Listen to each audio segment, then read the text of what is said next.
Optimal health for high performers. This is the Health Upgrade Podcast with Dr. Nawaz Habib. Hello, everybody. Welcome back to the Health Upgrade Podcast. This is Dr. Habib. I am here with JP and with a wonderful special guest in person, Tom O'Brien. How are you, sir? Very well, thank you. It's a pleasure to be with you. I'm really excited to do this in person. It's kind of fun that we're not just in a box on a screen somewhere. Yes. And you've traveled from a very long distance to be here. I know it's kind of difficult to get across the ocean, but you get here and you're here now, and we're excited to have you in person. So thanks Thank for you. coming. It's a pleasure. Thanks for joining us. Dr. Tom, I've been following your work forever. We've had multiple conversations about this. You being a chiropractor initially and being one of the pioneers in the functional We had medicine a funny world experience last night, didn't we? We absolutely did. A Why woman don't you sitting tell that? across the table from us, she has severe back pain, and a friend said, well, have you seen a chiropractor? Well, I wouldn't see a chiropractor no matter what. And you and I and a couple of the other medical doctors looked over at us because they know. And we just looked at each other and said, oh, my. Then you can suffer. Yes, What can you do? What can you do? Yeah, we do what we can, right? We help those who are ready to be helped. That's right. Exactly. That's right. So that was a fun moment. But I wanted to share that I've been following your work for many, many years. You've written numerous books, many topics that have revolutionized how chiropractors are able to function in the functional medicine space. And what I've kind of brought from the work that you've done is this idea that functional medicine, the idea that how it's being provided is a chiropractic mindset and a medical model. We're looking at the root cause to understand what's happening. Why is it happening in the first place? Let's figure that out. Let's resolve that situation. And then let's help that person out through a biochemical means or through a psychological means. Yes. We want to approach it that way. I want to ask you to share a little bit about how you went through your initial process in functional medicine and becoming the type of practitioner that you are. Oh, my. My first week in my education, I'd been out of school for 3 or 4 years, got my bachelor's degree, and then I went to Japan and I lived in a martial arts school in Japan. But when I came back and proposed to my girlfriend and she said yes, I knew I had to get a real job. It was time, and chiropractic just fit so well. So I went to chiropractic school in January of 78. And my first week, January of 78, it was a Wednesday. And there was a sign saying that Dr. Sheldon Deal was going to be speaking on campus tonight, Mr. Arizona. And I thought, oh, okay, the guy's a bodybuilder and top of his field, what he's doing. I'd like to hear what he has to say. Because I did weights at the time a little bit, as part of a comprehensive exercise program. So I went. And at that time, color TVs were fairly new, right? And he had a color TV turned on in the room with the volume off. Just looking at the picture, wow, that's cool. Look at those color. It was nice to see. He walked over to his briefcase, opened up his briefcase, took out a bar magnet the size of an iPhone, and he held it like a police flashlight and walked over to the color television. The picture turned upside down. He walked back and the picture went right side up. He walked towards it, the picture went upside down. And he walked back and went right side up. Now, they since have fixed all that. But he said, that's what electromagnetic pollution does to your brain and central nervous system. It's called neurological switching. People say right when they mean left. They write the number 3 backwards, and many other just switched kind of things. This was my first week in my education. It just set the stage after that there was so much more than what the textbooks, the medical textbooks, were telling us. I think that's so powerful. Just having an example like that, really sparking your attention and sharing just how far everything that can affect us is coming from and how broad the root causes can be. And he was talking about batteries in watches, which were a new thing then, and the danger of having a battery next to your body, which we all take for granted today. Really? You think ear pods are safe? Really? Okay. Okay. I'm taken, it reminds me of that clip of Huberman talking about what's in medical textbooks right now and how much of what's in the medical textbooks is correct versus not correct. and what's not even in there and missing. He talks about the fact that literally 50% of what's in medical textbooks and in the medical training is actually incorrect. And when you try to assess what has that caused, what damage has that caused, I think it was the chairman at Stanford Medical School said the damage is incalculable. Well, okay, well, what about what's not in the textbooks? What's not known and what's not being taught and not even being investigated? So we don't go to medical practitioners and thinking that they're knowledgeable on everything having to do with our health. They're literally like They're slightly more knowledgeable and probably not practicing it themselves anyway. They're knowledgeable on disease. They're not knowledgeable on health. They're not trained. Great way of saying it. Yeah, they're just not trained on health care. They're trained on disease care. And thank God. I mean, I just saw a friend of mine. We're at a conference right now, and I was down in the Bender area, and I didn't know he had a tumor, a big one. This is Uli. Yeah.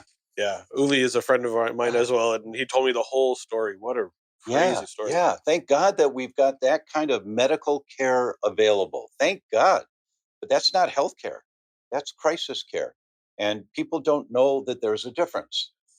You're absolutely right. This concept was first introduced to me by one of my mentors. I think you know him, Sachin Patel, Yes. who I worked with for a long time. So I was one of the clinicians at the Living Proof Institute under the tutelage of Sachin. And it was an initial introduction meeting that I had with him where he had walked into a clinic that I was working in completely by chance. And I was standing at the front desk. He walked in. He said that his wife had been in a car accident, that she needed chiropractic care. He himself was a chiropractor, but he didn't practice that way anymore. And I was shocked and thrown back and said, "Well, what do you do? Like, why don't you just do the treatment for her if you're a chiropractor yourself?" He goes, "I practice functional medicine." And I ran into my office and I quickly Googled what functional medicine was.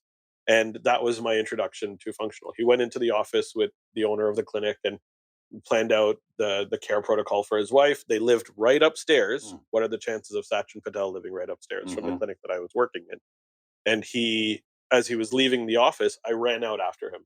And it was the middle of January in Toronto. It's freezing.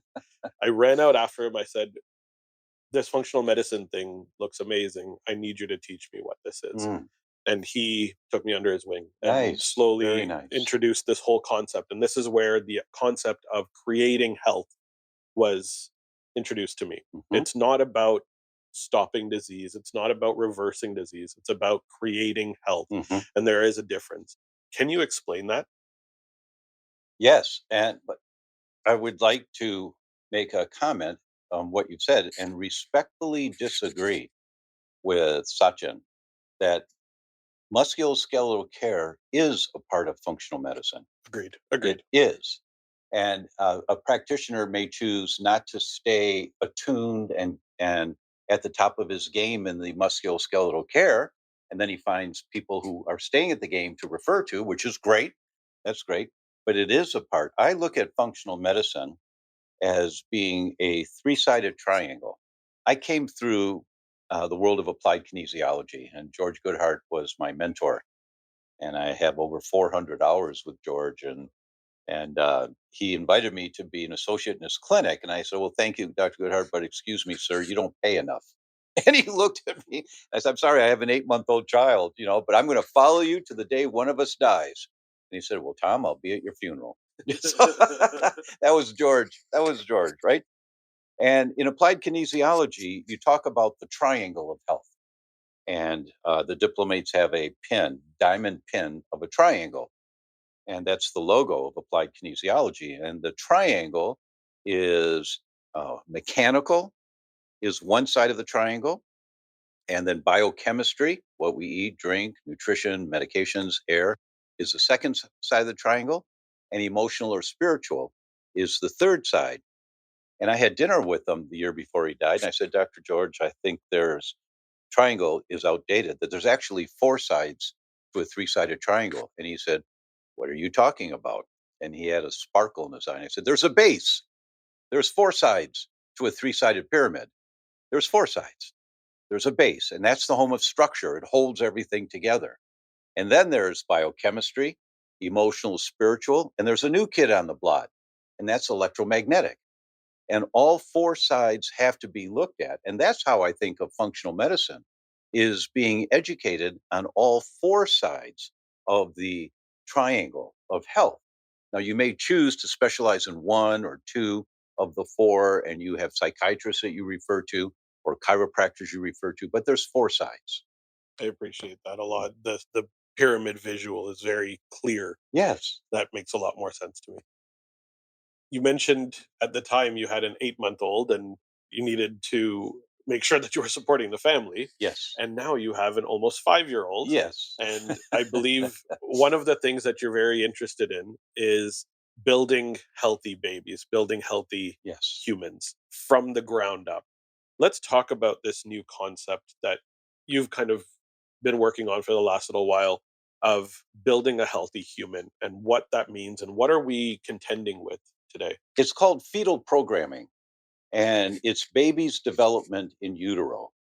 And this is, and I haven't seen a paper that's definitive on it yet, but my personal belief is that a primary contribution. Well, first, let's look at the numbers.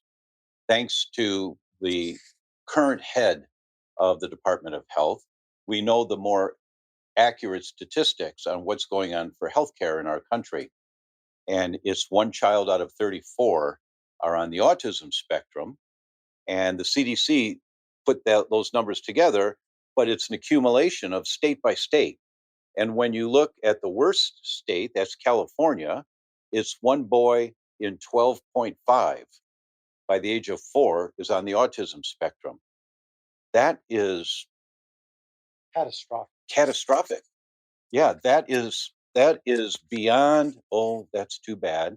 I mean, this threatens the continuation of the human species. Completely threatens, because none of those kids, or very few of them, can be functional enough to be contributing members to society. And it's one boy in 12.5 in California now. So I love the fact that you're focused on this, because I do think that this is an existential risk Yes. for humanity. But what is causing it is a subject of fairly great controversy right now. There's people who are out there saying, well, this is just a function of the fact that people are diagnosing it more and that they're finding it. It was there before. I don't believe that for a second. No, not at all. The second is that there's evidence that in utero, during pregnancy, women, if they are inflamed, if they have a high level of immune activity, that can damage the brain's development. Does damage. You're absolutely right. There are animal models doing work on it. We actually had several years ago a neuroscientist on who's a neuroimmunologist on the podcast. And I've subsequently been working with her. We're doing studies on ways to maybe prevent that maternal immune activation. But when I actually speak to people who are in the child psychology area, who are seeing these autism cases, and this may be the third rail we're going to touch here, but when I asked them, I said, do you see the autism spectrum in this exhibited in this child as evolving from birth? So at birth, it's slowly emerging as a problem over a couple of years. Or do you see a normal trajectory that has a sudden and quote unquote inexplicable reversal of development, and where it's almost like an acute problem that's erupted in these child? She said 99% of the cases that she deals with are the latter. It is not primarily. That's not to suggest that the maternal immune activation during pregnancy isn't a huge problem. Maybe it's priming them. Maybe it's priming them. But this idea that parents are seeing either an illness, vaccinations, or other things that are causing an acute problem to erupt and a reversal of development, an arresting of development, if you will, that's what's, we have to figure out how to prevent that even more than we're even considering right Well, I fully agree that that is a critical component of the triggers producing the result that we're talking about. It's critically important. And there's the controversy. If there's no financial interest, there's no controversy, Yeah. right? Unfortunately, that's a bottom line on that one. But what I'm looking at is babies' development in utero and what they're coming into the world with. Here's an example. Paper came out last year, early last year, from a French fertility center, and they were measuring glyphosate levels in the blood of the fathers or the potential fathers. 72% of the men had glyphosate levels measurable in their blood. If it was measurable in the blood, the average for those men was that the glyphosate levels were fourfold higher in the semen than in the blood. Fourfold. That's the testicles. And that's all of the inflammation that will occur as a result of this toxic chemical in those high concentrations in the testicles. Then they measured the marker of DNA damage, which is 8-hydroxy 2 deoxyguanosine. They measured the 8-hydroxy in these men, and they all were very high. And for those men who were very high, if the infertility implantation process was successful and the woman got pregnant, there was a 124% increased risk of miscarriages from dad having this DNA damage in the sperm that was used to fertilize the egg. So, the piece of this puzzle that I'm focusing on is addressing men and women of childbearing age and get them tested before they try for pregnancy. How toxic are they? And when you run these simple tests, like Vibrant's total tox burden that looks at 18 heavy metals and 28 mycotoxins and 34 organophosphates and other chemicals, you run this test and it drops your jaw to see how toxic these people are. And they think they're healthy and there's nothing wrong with them. There's something wrong with the woman, and that's why they're going to the fertility center. But so often, 40 to 48% in one paper, 40 to 48% of the infertility problems were from the men, not the women. So it's not like the little woman's got the problem here because I've got sperm that's swimming well and I got a good number of sperm, but it's damaged sperm and it's contributing to the problem just as much as a woman's dysfunction. The other thing I'll comment on here, endometritis, inflammation of the endometrium, 24.7% of all women that are checked have endometritis. And usually it's asymptomatic. They have no symptoms, but they're inflamed on the inside lining of their uterus. So implant an egg into the inside lining of an inflamed uterus, and you're going to impact on its development and whether it can be stable there. So we have to get to these men and women before they get pregnant. The fertility challenges that people are having, and we've had numerous friends that have had fertility challenges. Even, I don't know if anybody knows this, but my wife did have a miscarriage as well as Did part mine. of, As did and we. yes, Not we her. absolutely did. Yes. And these are experiences that are challenging. And for some people, for years and years and years of trying, and it's becoming far more challenging for people to conceive now. And I think you're absolutely right. It's a product of all of these root causes of toxic burden, of inflammation that people are experiencing. You mentioned the total tox burden test. I want to discuss a few. You mentioned glyphosate. Let's talk about some of the other more prevalent toxins, electromagnetic challenges, people holding their cell phones in their front pockets, things like this that we maybe take for granted or don't realize that they're having such a profound effect on the fertility challenges that so many people are experiencing. Mhm. Not quite sure where to start on an answer for that one. Where would you like to go? Let's start with the testing. The The testing. There are 5 tests that I recommend everyone does. perfect. I see one patient a week, one patient every 2 weeks on Zoom. and they're difficult cases always, but I won't talk to them until I've got 5 years of their previous records and they do these 5 tests. And I want that information, and then I review it for an hour before I'll talk to them so that I know what our starting point is. What people don't think about, so anytime you go to a doctor, anytime you do a test, it's just a record of this moment in time. It doesn't tell you what happened yesterday or a month ago or six years ago. It doesn't tell you. So when you look at a history, you can often find the pattern of what's developing. And so that's what I do. And these 5 tests are the starting point.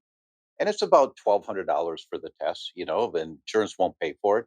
But you want to know what's going on? This is how you find out. So the first test is the total tox burden to identify the accumulated levels of toxins in your body right now. The second is the wheat zoomer. And that's because not only because of wheat sensitivity and the whole world that I can talk about on that, but it's the most comprehensive test I've ever seen for leaky gut. So, yeah, and that's the gateway in the development of all chronic disease is a leaky gut. So now you've got the record of what the starting point is today when you do the wheat zoomer. Third test is the NeuroZoomer Plus, which looks at 54 markers of inflammation in the brain, because that scares everybody. And what that test tells us is how much damage is accruing right now in the brain. And it scares the hell out of you, which is the motivation to change what's going on in your body because you thought you felt fine until you did that test. Right. The fourth test is oxidative stress, which looks at 24 markers, genetic markers of a vulnerability to not detoxing well or exposure to chemicals or things like that. And, genetic tests are fine to do. I'm not first tier for me. But this test also includes 18 biomarkers if those genes are activated. And so you can see like 8 hydroxy, you can see right now how much oxidative stress is going on. And the great analogy that Jeff Bland talked about in 1986, I believe it was. I remember because it was so jaw dropping. On stage one day, Jeff said it takes 986,000 mousetraps to fill up a football field laid side by side. And he did the measurements on all of this, right? And he figured it out. Cock each mousetrap and put a ping pong ball on each mousetrap. Now you have 986,000 mousetraps with ping pong balls on. So you look at the football field and it looks white. It looks like snow because it's all ping pong balls. Walk along the sideline with one teeny tiny little ping pong ball. Throw it out there on the field. It hits one mousetrap, pop. Now there's 2 ping pong balls in the air, the one you threw out there and the one that just popped. They hit 2 mousetraps, pop, pop. Now there's 4 in the air, pop, pop, pop, pop. 8, 16, 64, pop, pop, pop, pop, pop, pop, pop. And that's a cascade reaction. That's what oxidative stress does. And so when you do the oxidative stress profile, you're measuring your current lifestyle today, how much pop, pop, pop is going on, knocking electrons out of orbit, which then damages the DNA. And so how much of this is going on right now today? Pop, pop, pop, pop, pop, pop, pop, pop, pop, pop, which goes on for years before you're ever diagnosed with a disease, but is causing the damage, right? So that's the fourth test. And the fifth test is the gut zoomer, because all disease begins in the gut. So you really want an evaluation of what's going on in your gut right now. So those 5 tests and 5 years of records is what I'll look at before, I talk to someone. And so then when we talk, I already have a really good idea of the current level of damage that's occurring. And that empowers the patient to realize I really need to change something right now because you can't argue with these test results. One of the important kind of first things that I do, and it's very much linked to what you're saying here, I've created the Vegas protocol, and the V stands for validate. Mhm. And what you're doing with the testing is you're identifying exactly what is happening within the body to the level that scientific rigor and what's commercially available will be able to do for you in this moment. Yes. And I mentioned this on the last recording, but you need to know where you are before you know where you want to go, right? Even Google Maps needs to know the starting point and the ending point to give you a direction, because If you know where you want to go, but you don't know where you start, the options to get there are infinite. I brought Michael Fishman, a wonderful man and a wonderful consultant, Love Mike. into our practice one day, and I flew in my staff. We were all in different parts of the country, and they all came to where I was and brought Michael in for a day. I paid him $10,000 for one day, which I still can't even fathom.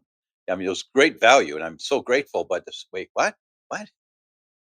And out of the day came the theme of thedoctor.com, our website, and that is making it easy to do the right thing. It's really easy to understand the right thing to do when you have a comprehensive sense of where you are right now. I raised a family in Chicago, and if you have a map of Chicago, you can get around anywhere you want to go. And so when you have a map of the body, you know how to work with the body. But that map of Chicago is of no use in Toronto. It's of no use. You need the map of Toronto.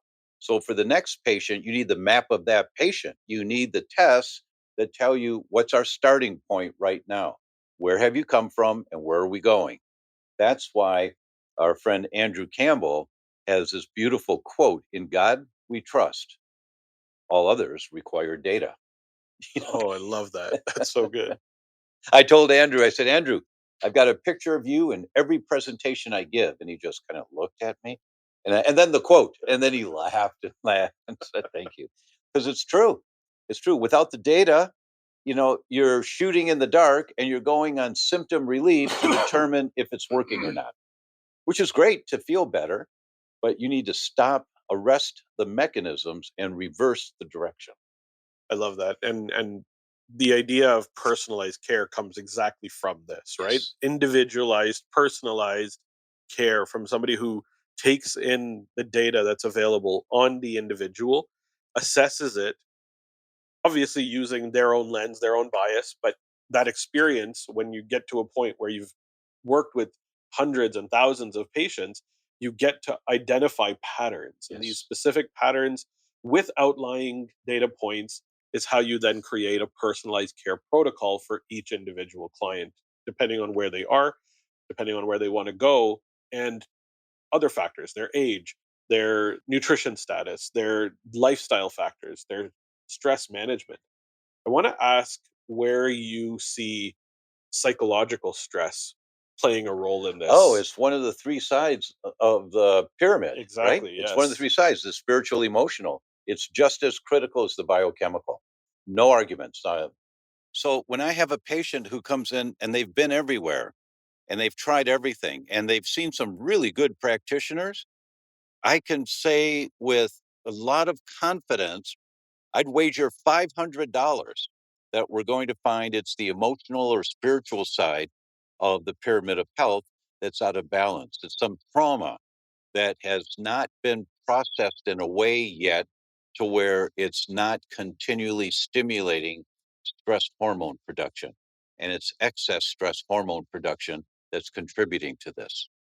And I just want to add to that when you have a trauma and you're having that cortisol response, the most important thing in order to resolve that isn't necessarily just to begin immediately with cognitively trying to process through the trauma. It has to be to control the autonomic nervous system's response to that cortisol, because that cortisol is going to lead to your heart rate elevated, your stress response in the brain, your amygdala hijack that's going to happen. And as a result, you can't process. Mhm. So without controlling the autonomic nervous system, resolution of trauma is not possible. I see that as an excellent therapeutic approach.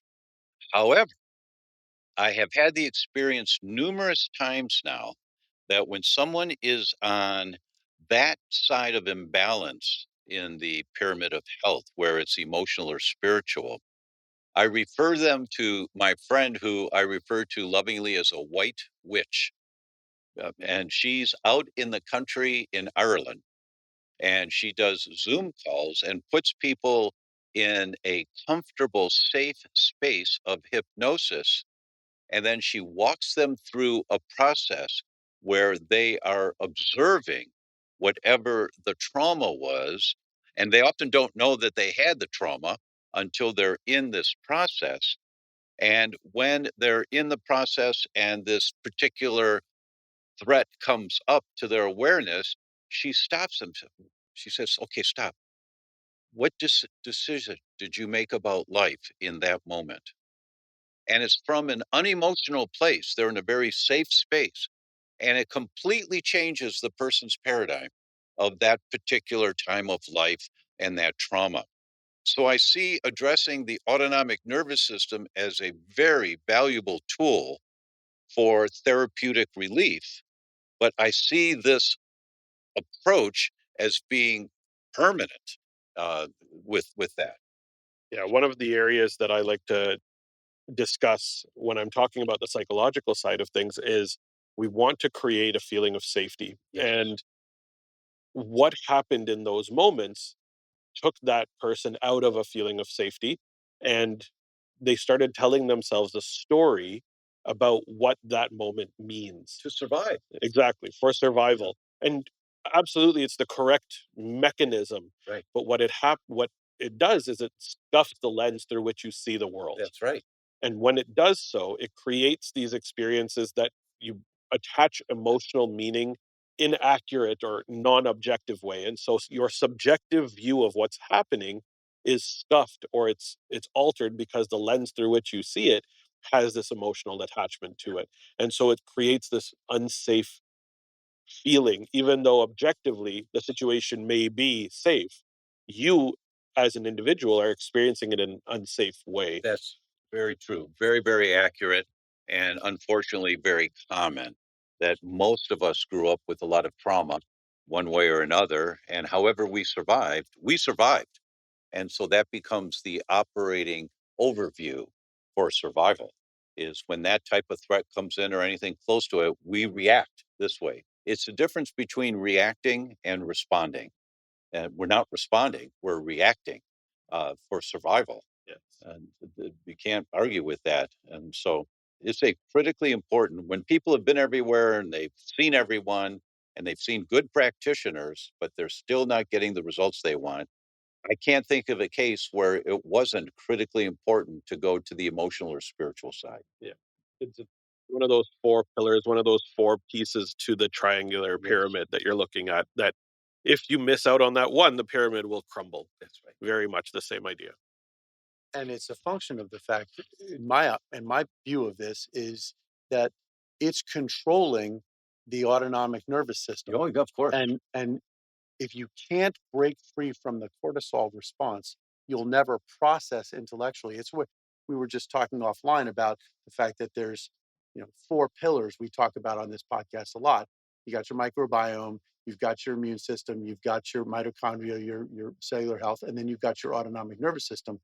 The ability to process this in a responsive way, not a reactive way, requires shutting down the reaction. And the White Witch is using hypnosis to separate, to dissociate.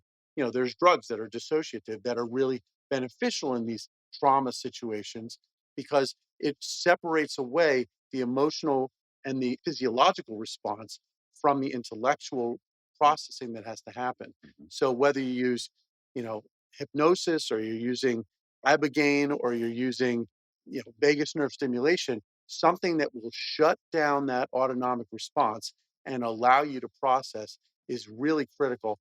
But I'd be interested to know, as a result of that processing, or the White Witch's techniques, what happens to mitochondrial health? What happens to state of your immunity? And even what's happening to your microbiome?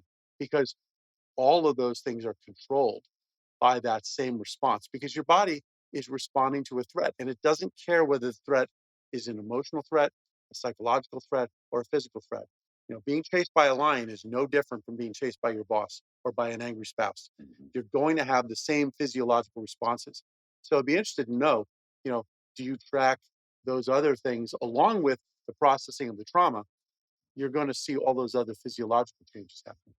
Yeah. If you ever back out of a driveway and you say, what's wrong with this car? It's moving, but it's not moving very well. The emergency brake. And you let go of the emergency brake and you back up just fine, right? when you can disconnect from the reactive state by going into trance or some other methodology, and you just back up fine, and your whole physiology changes when you can do that. It's identifying the emergency brakes that are holding you back. Yeah, that makes a lot of sense, and I think that really clarifies this idea of how psychology affects biology in this exact way. I want to ask, in a fertility sense, how does this play a role here? How does one, when they're looking to create a healthy human and they're in that preconception or in that conception phase, what role does psychology play there? And is there an epigenetic factor that's being kind of altered in those situations that could hinder creating a healthy human due to excess stress? It's a really good question. And it, of course, depends on the individual. But how do I say this?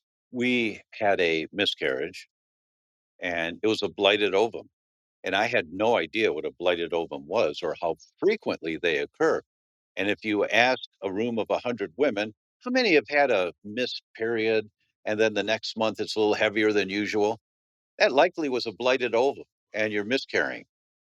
It's so very common. It's nature's way of saying, nope, this isn't a viable zygote. It's just not going to make it. Get rid of it.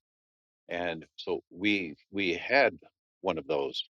2 months later, then my wife, we went to Swiss Mountain Clinic, and she spent a month there detoxing, and it was fabulous. And then a month later, we were pregnant, and we have this beautiful little boy now.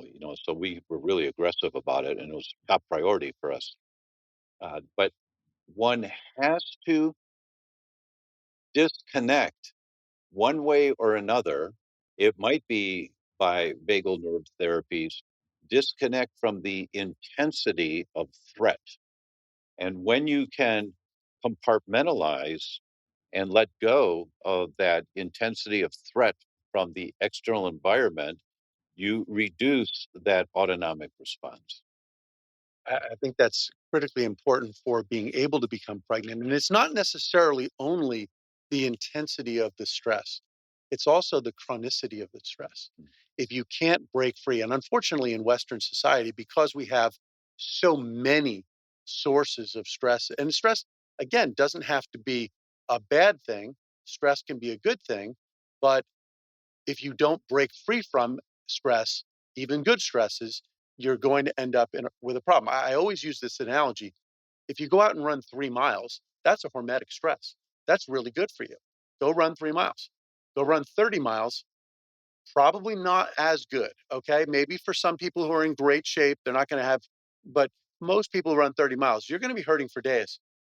Anyone who goes out and tries to run 300 miles is going to die. It's not something human beings are built to do at any level of athletic performance. So, translating this to females being able to get pregnant or males being able to produce the healthy sperm, you have to break free from the chronic stress. And it doesn't have to be the same stress. You go from one stress to the next stress to the next stress to the next stress and never break free. You're not going to sleep right. Your metabolism is going to be dysregulated. Your immune system is going to be activated. You're not going to be in a state where you can create a new life. I'm smiling as I'm listening to you because you're absolutely right. But if I were a person of childbearing age and I heard you say I have to let go of the chronic stress, I would say, God, that's stressful. That's even more stressful to do that.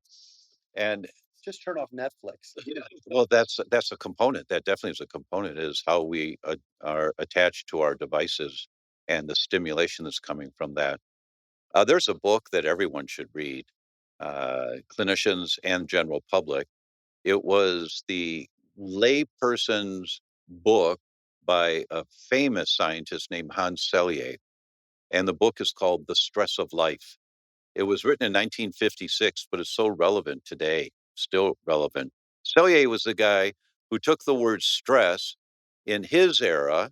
It was only associated with steel girders and architectural designs. How much stress could it take before it broke? And he associated it with health.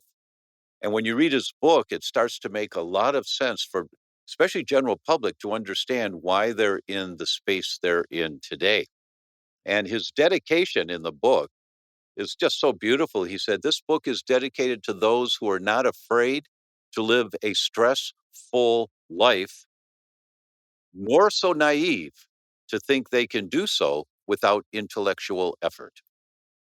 What a profound statement, right? Society is stressful.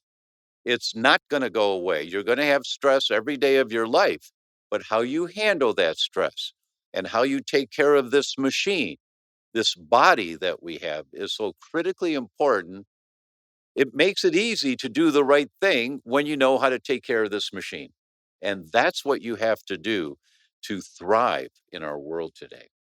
I love that quote and even the sentiment behind it. And for me, what's coming to light is this idea of resilience. Yes. We want to build resilient capacity. We want to be resilient beings.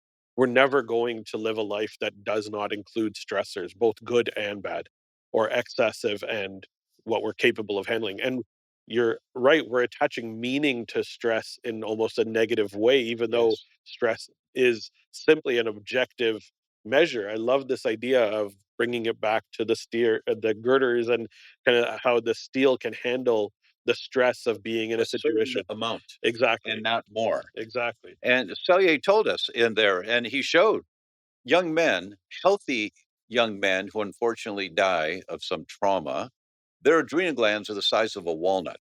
And the adrenal glands sit on top of the kidneys, and they're the gland that handles the stress of life. They produce the stress hormones. They're the size of a walnut. Young men of the same age who unfortunately die of disease, their adrenal glands are the size of a peanut. That they've had a stressful life that just, we call it whipping the dying horse. And you keep whipping that horse because you're being chased by the robbers. The cowboys are being chased by the robbers, and you're whipping that horse on the stagecoach, and it just falls over and collapses. That's when disease comes. And Selye's message was nobody gets degenerative diseases until they are in a state of adrenal depletion. That our glands that handle the stress of life were not designed to handle the societal stresses that we have in everyday life now. They're designed to be Tarzan and Jane, right? And to have a peaceful life and have to deal with saber-toothed tigers every once in a while, but not the constant stress that all of us are under every single day. I always like to talk about it from the standpoint of that famous line from Einstein, which is that you can't simultaneously prepare for war and negotiate peace. You can't be in both states. Now, I don't know about the geopolitical truth of that, but I certainly know that physiologically, Yes. the body cannot be in a fight or flight state and heal. You can be in a fight or flight state for some period of time. That's why sleep is so important. Sleep is critical. Sleep is one of the four great ways to restore your body. One is exercise, one is sleep, one is good diet, and stress management is the common theme through all of them. Mhm. And we, unfortunately, in society, actually value being able to handle stress, but we don't understand what that means. We say handling stress, well, I can pile more and more and more on me, and I can do more and more, and I'm a better man as a result. Mhm. Well, no, you're breaking yourself down. What you need to recognize is your ability to handle a lot of stress is directly proportional to how much time you take away from those stresses. And punctuate we need to punctuate a stress, not just put a comma onto the next stress. I also just want to point to the fact that it's how you see the stress, right? Are you seeing it as something that's burdensome or challenging for you, or do you see it as something that you are capable of handling and you are growing with? I'd like to comment on that because this is so important. There's a wonderful YouTube video that everyone should watch. It's called The Price of Admission. It's 6 minutes long, and it changes your outlook on life. It's a guy named Dan Savage, and he's talking about relationships, and you should watch it with your spouse or a partner.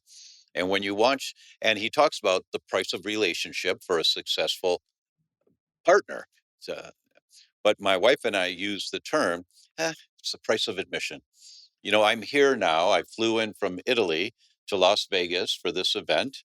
and I'm waking up at 2 in the morning because my circadian rhythm's way off, and getting a little tired. But it's the price of admission to do what I do. And so, for all of the stresses we have in our lives, obviously we're choosing to do what we're doing. It's the price of admission. And when you can hold that paradigm, then you either change what you want in life, or, but it certainly dissipates some of the anxiety around what you're having to go through on a day to day basis.